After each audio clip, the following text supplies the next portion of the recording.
Alright, hello you guys, welcome back to the Super Marvel Spider-Man.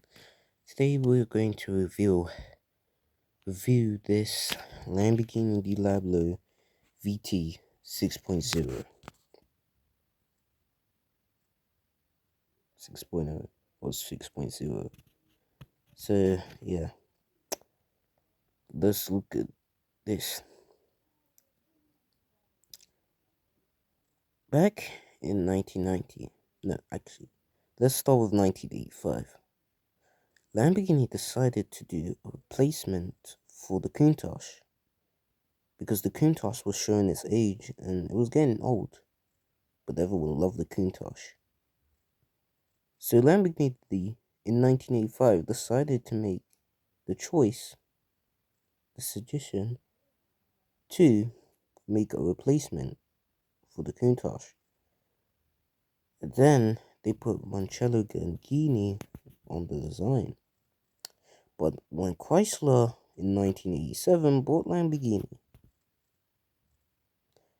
Chrysler did not like Gandini's design and they felt uncomfortable and they say this wasn't good.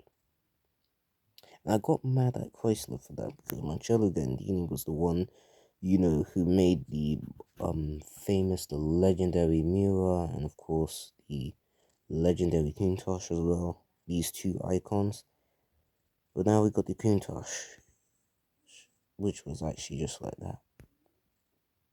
But not just now. But we're gonna look at this 6.0 on the Diablo.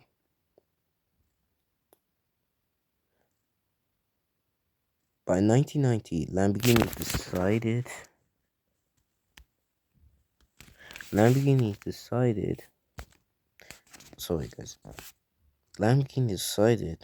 to reveal and launch of the first Countach in January of 1990 and replacing the Countach. This is the V12 engine.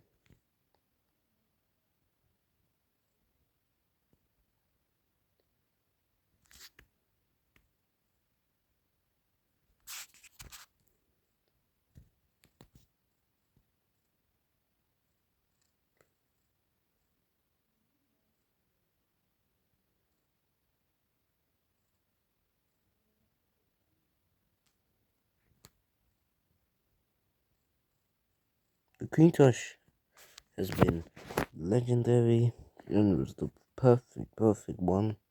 Some people pick, the Diablo over the Huracan and the Aventador, but the Diablo is just a beautiful devil. Diablo means Spanish. It means devil in Spanish.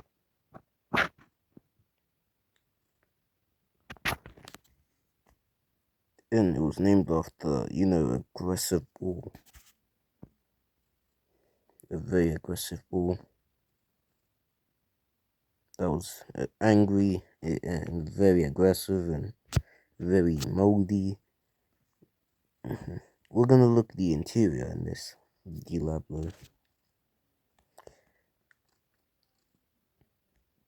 In 1998, Audi, we know that still owns the brand today, Audi decided to buy Lamborghini because Lamborghini was with Megatech at that time. Megatech, the Indonesia company, sold Lamborghini to Audi.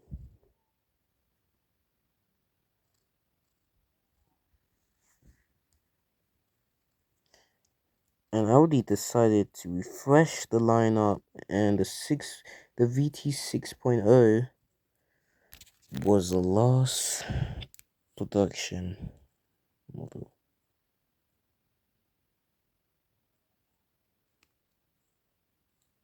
From 1990, Diablo is a high-performance supercar produced by 1990 to 2001 by Lamborghini.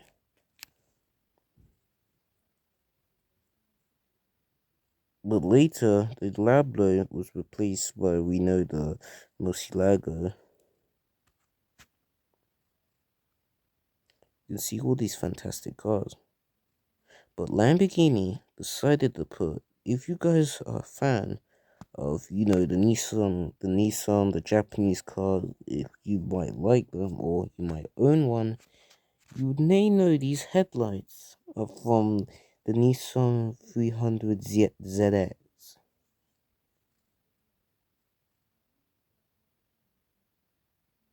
which is actually, but the Nissan logo was showed on the headlights, so Lamborghini decided to solve the problem by putting carbon fiber on it.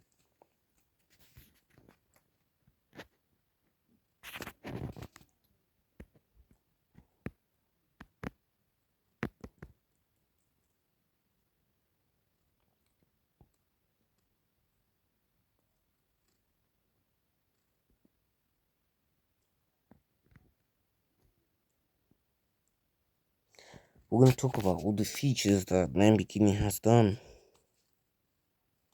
You can see we've got the legendary Buzzolini V12, since the 350 GT, the 400 GT, the Alero, the Espada, the Jarama, the LM002, the Countach, the Yalpa. Oh, I need a break.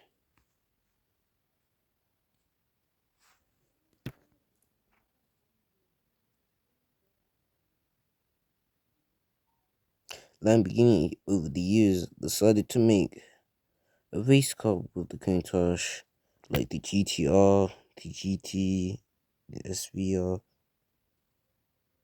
BR, and the Diablo GT1, which is like the 911 GT1. Sorry guys for the I'm talking because I'm taking a break.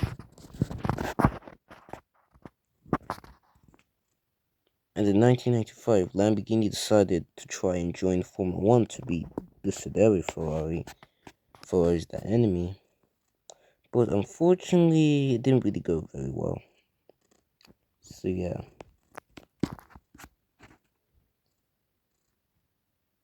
Lamborghini decided to celebrate the 3 years in the business, decided to launch the VT model, a all-wheel drive model.